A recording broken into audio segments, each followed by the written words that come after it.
Vanakkam. Now, in this session, we are going to see about the formation of peer review board and its powers and its functioning and what are the things that peer review board can do it. And now we are going to start with the establishment and constitution. That is, this peer review board has to be constituted by the council. That is, here the council means the central council, that is elected members from the ICI. So board, peer review board is constituted by the council. And what is the board combination? They say that it is minimum of 6 members and maximum of 12 members, out of which not less than 50% shall be among the council members. So remaining maybe the appointed person. So all the composition should not exceed 12. So this is a board combination. Minimum 6, maximum 12. Out of this, 50% shall be among the council members. And nomination can also be possible by the council to the board. That is, nomination can be from outside and from among the prominent individual of high integrity and reputation. So all this, that is the prominent individuals of high integrity and reputation, and it includes, but it is not restricted only to regulatory authorities, bankers, academician, economists, legal professional, and business executives. Even anybody can also be appointed as the co-opted members or as the committee of peer review board. The council has to appoint the chairman and vice chairman to the board from among its elected members of the council. That is, all from the elected central council members, the chairman and vice chairman can be appointed to the board. What are the terms of the members? What are the terms of the members? That is, 2/3 of the members should be for 3 years, or end of the term of members of in the council, whichever is there. In case a central council member is appointed as a member for this peer review board, and his duration of the period ends within 3 months. So that is the 3 months is the lifetime for that member. And or such other period as prescribed by the council from time to time. Suppose if the council feels the lifetime of the term of the members can be increased or decreased, it is left to the decision of the council. And chairman and vice chairman, normally they have to be rotated every year as far as possible. If there is no such chance, and they may be allowed to continue, but the class 17 says that the chairman and vice chairman has to be rotated every year. And in case of casual vacancies, the same has to be filled by the council, and who are all not eligible to be appointed as the member of the board. This is a very, very important. So central council members are eligible, but who are all not eligible is a member of the disciplinary committee. Suppose even the elected member can also be a member of the disciplinary committee. He should not be a part of disciplinary.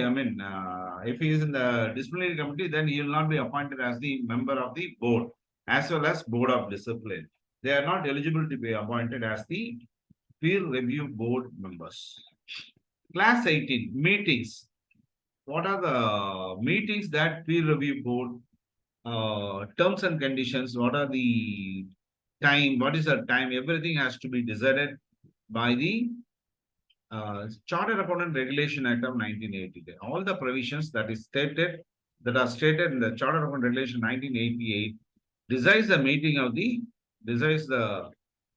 That is, what are the provisions regarding time, place, quorum of meetings of the peer review board. And what is the procedure of transaction? Procedure for transaction means that is the agenda for the meeting. So everything is being governed by the Charter Accountant Regulation Act of 1988. And what's the language of the board? It shall be in English. It shall be in English. And even somebody applies for any application or document, that also should be only in English. Other than the English, it will not be accepted. So this is the specific thing that the class 19 says the peer review board has to deal only in English. All the applications should be made in English, and documents should also be in English. reporting, to whom this reporting has to be done.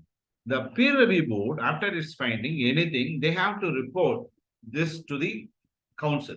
So council is the top, peer review board is here. So peer review board, whatever they have to do it, they have to, all these findings, every correspondence should be made only to the council. So peer review board is not responsible to anyone except to the council, and they have to submit the copy of the report and everything before commencement of every meeting to the council. This is very, very much important.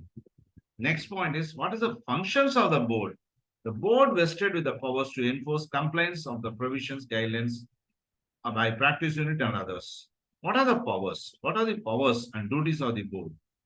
So to call for such information records from practice unit reviewers in such form and manners as may be decided by the board from time to time, to arrange for orientation and periodic training programs for the reviewers and our practice unit. So it is also possible. So training program to the reviewers as well as to the practice unit, to conduct empanelment test for empaneling peer reviewers. It's a clear indication that peer reviewers, before empanelment, they have to write the empanelment test. To conduct advanced empanelment test for empaneled peer reviewers for undertaking peer review of practice unit, conducting statutory audit in listed entities. So there are two things. Suppose if they are doing any statutory audit or statutory audit of any listed entities, that is special advanced empanelment test is there, it has to be passed by the peer reviewers. Then only those peer reviewers are eligible to be appointed as the reviewer who has cleared the advanced empanelment test. To prescribe the procedures to be followed in relation to the peer review, to register and remove peer reviewers and maintain a panel of peer reviewers, to fix the ceiling on number of yearly reviews to be conducted by the reviewer. So ceiling is also to be fixed. To fix the terms and conditions of the appointment of the reviewers, to prescribe the formats for maintenance of records by peer reviewers and to examine the same, to make changes in the forms prescribed under these guidelines. The changes so made shall be made to the shall be noted by the council, to reject any incomplete application document or forms as prescribed in these guidelines as received by it,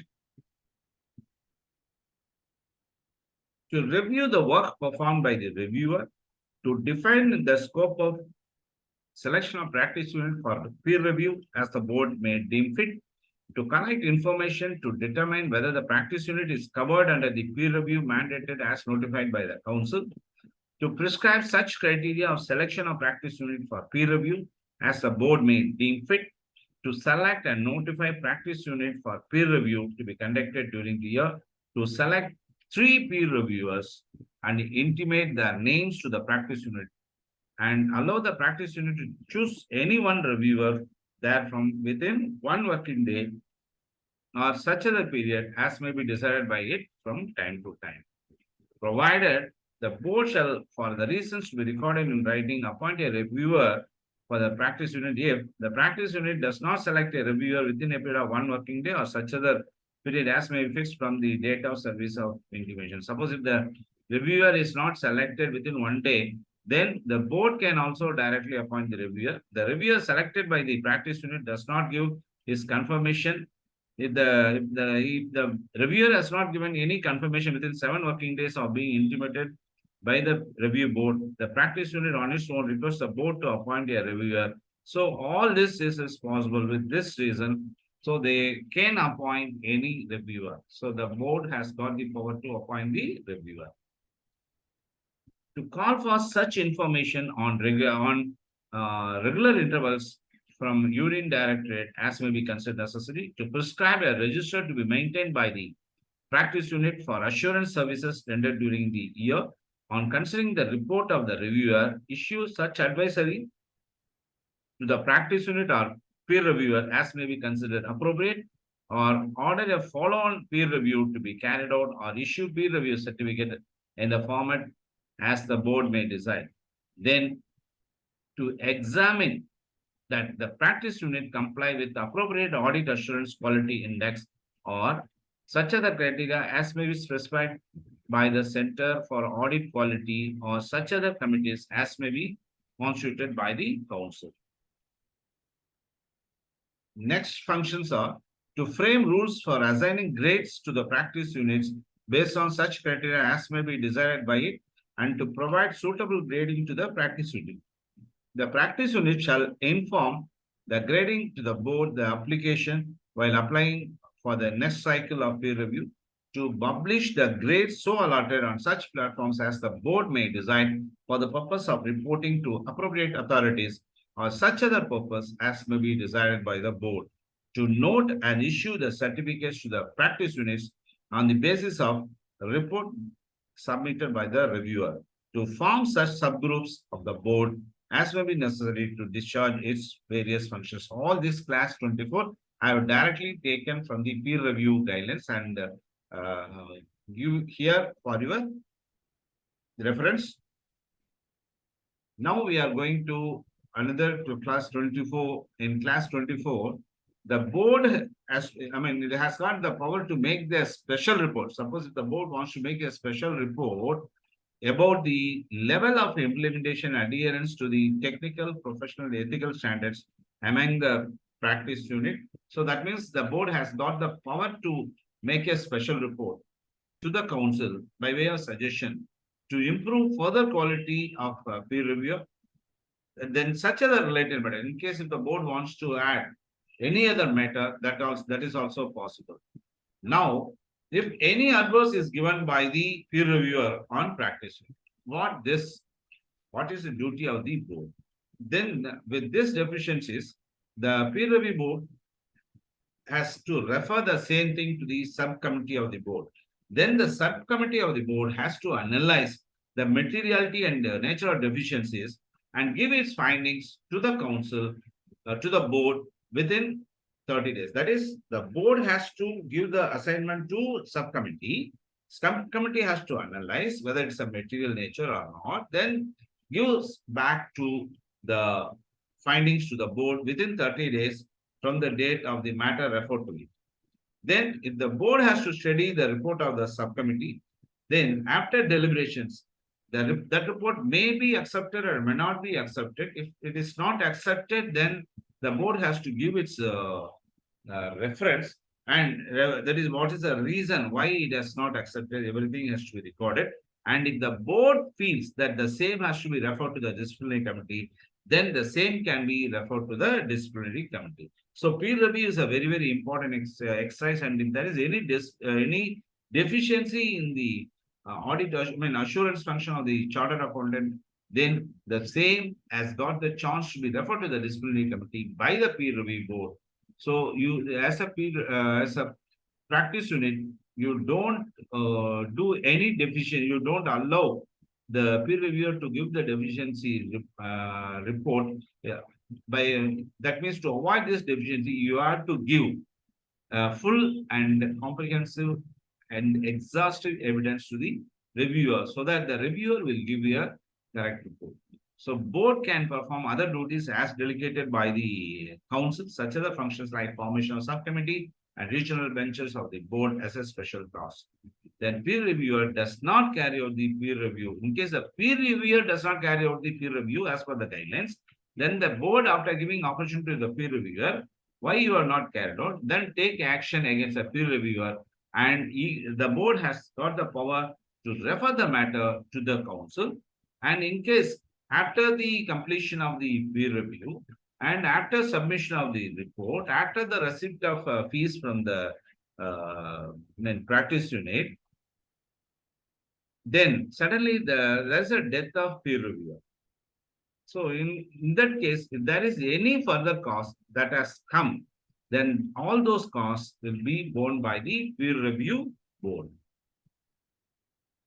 So peer reviewer issues peer review report. Yes. Now board wants to check the appropriateness of the report. Suppose if it finds there is any deficiency which has been omitted by the peer reviewer, then the peer reviewer will be given an opportunity to explain why you are not reported this deficiency, and they'll ask the peer reviewer for the explanation. That is also another function of the board. Then board can get the review done through its own source. How they can do the review? They can do the review on its own source, or they can appoint other reviewers to do the peer review. So peer review report, if the board feels, they can also be once again reviewed by other peer reviewer, and the cost to the peer reviewer will be borne by the board. Now, revocation of peer review certificate. The peer review board has got the power to revoke the peer review certificate of practice unit subject to the principle of natural justice if the practice unit has not complied with the order or direction or with the advisory issued by the peer review board, and peer review board received a direction, suppose in case due to some disciplinary case, then the direction has been received from Secretary of ICA Disciplinary Directorate or direction from any regulator through Secretary of ICA or the council. So peer review board, though it has issued the peer review certificate, it can be revoked based on the directions given by the Secretary of ICA Disciplinary Committee or from any regulator through the Secretary of ICA. So it is a clear indication that you cannot directly, that is peer review board has to get the direction from the Secretary, that is from the Secretary of ICA.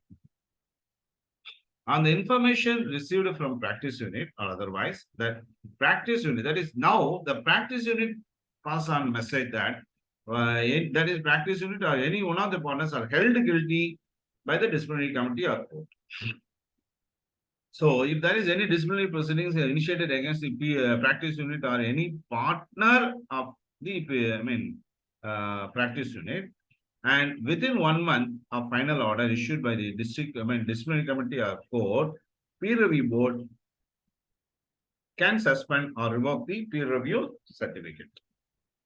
Next, practice unit informed that there is a change in constitution, and normally when there is a change in constitution, half the partners should be there, and it was not there. Almost more than half the partners, they left the firm or they changed.